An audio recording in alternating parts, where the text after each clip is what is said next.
Apple company ने iPhone 16 को launch कर दिया है, लेकिन क्या आप जानते हैं कि स्टीव जॉब्स आईफोन बनाना ही नहीं चाहते थे।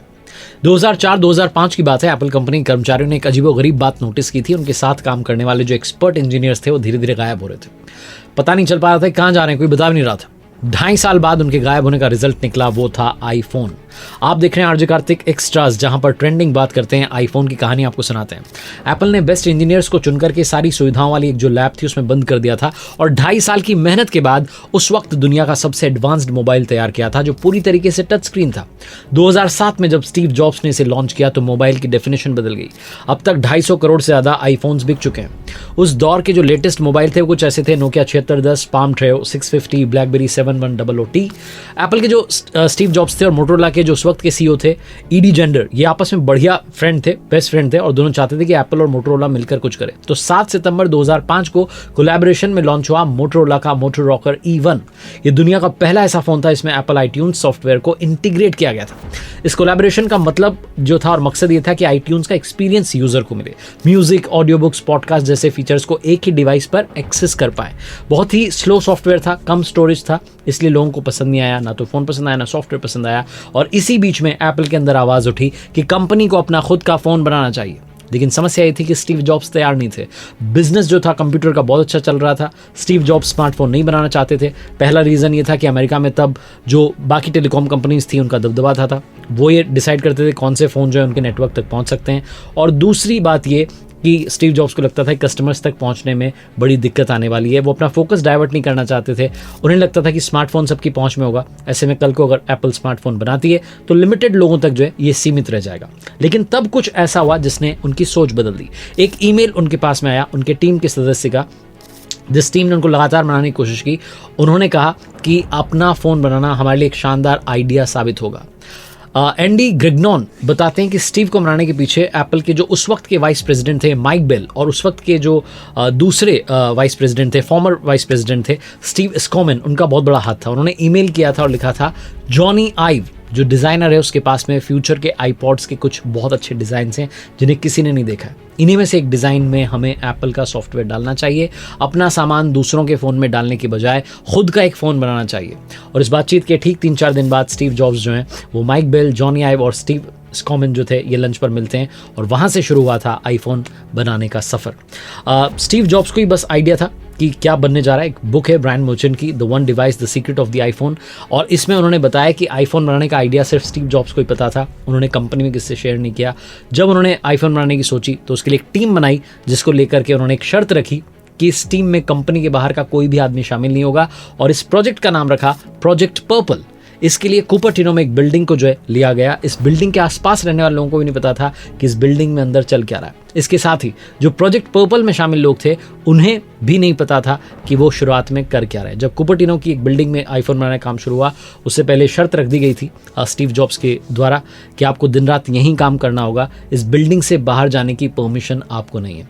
एक्चुअली स्टीव जॉब्स नहीं चाहते थे किसी को भी इस बारे में पता चले और उन्होंने आईफोन बनाने वाली टीम को बस इतना ही बताया था कि अब तक का हमारा सबसे बड़ा, सबसे बेहतरीन प्रोजेक्ट होने जा रहा है। और उसके बाद जो इंजीनियर्स की टीम थी उन्होंने दिन रात एक कर दिए और 3 साल की मेहनत के बाद जो है दुनिया ने पहला आईफोन देखा। सैमसंग से इनका एक पेटेंट जो है विवाद चल रहा था, जिसके चलते एप्पल ने कोर्ट में 99 पन्नों का एक डॉक्यूमेंट जमा किया जिसमें बताया गया कि एप्पल के जो डिज़ाइनर्स हैं उन्होंने 2007 के आईफोन लॉन्च से पहले ही इसके कई सारे जो है प्रोटोटाइप तैयार किए थे। एप्पल की तरफ से जो डिज़ाइनर थे क्रिस्टोफर स्टिंगर, उन्होंने गवाही के दौरान कई सारे जो रिजेक्टेड आईफोन और आईपैड के डिज़ाइन थे वो दिखाए और बताया कि देखिए इस तरीके के हमारे प्रोटोटाइप थे, लेकिन फाइनली हमने ये जो आईफोन लॉन्च किया है पहला उसकी डिज़ाइन को चुना है। तो कुल मिलाकर के जो ये पेटेंट विवाद चला इसमें बहुत उनका समय गया, लेकिन फाइनली वो आईफोन लॉन्च करने में कामयाब रहे। 9 जनवरी 2007 को सैन फ्रांसिस्को के मैकवर्ड सेंटर का स्टेज था जहां स्टीव जॉब्स ने करीब 1 घंटे अपनी आइकॉनिक डिज़ाइन जो वाली डिवाइस थी, आइकॉनिक डिवाइस थी आईफोन, उसको एक्सप्लेन किया और बताया कि हम 3 प्रोडक्ट्स इंट्रोड्यूस कर रहे हैं, touch screen iPod, communication device और एक फ़ोन। ये अलग अलग नहीं बल्कि एक ही डिवाइस है और इसने हमने नाम दिया है आईफोन। आईफोन के बारे में जो है स्टीव जॉब्स ने कहा कि कई सारे यूजर्स को जो परेशानी होती है उनका सोल्यूशन है आईफोन। और ये फ़ोन जो है जो इस वक्त फ़ोन मौजूद है उनसे 5 साल आगे। पहला जो आईफोन था उसके कुछ स्पेशल फीचर्स थे। फुल टच स्क्रीन था, 3.5 इंच का डिस्प्ले था, 2 मेगापिक्सल का कैमरा था, 8 GB तक की स्टोरेज कैपेसिटी थी, म्यूजिक और वीडियो का एक्सपीरियंस नेक्स्ट लेवल था।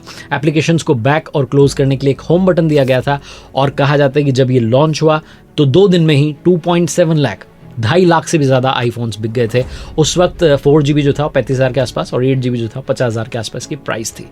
ये भी कहा गया एक रिपोर्ट में कि जब ये आईफोन लॉन्च हो रहा था तो जो इंजीनियर्स थे वो बड़े नर्वस थे और उन्हें समझ नहीं आ रहा था कि होगा क्या, क्योंकि स्टीव जॉब्स दुनिया के सामने पहला आईफोन पेश कर रहे थे। अगर डिवाइस में कोई गड़बड़ी हुई या डेमो दिखाते समय फ़ोन ने ठीक से परफॉर्म नहीं किया तो बाद में उन्हें स्टीव जॉब्स के गुस्से का शिकार होना पड़ता, इसलिए बहुत ज़्यादा घबराए हुए थे।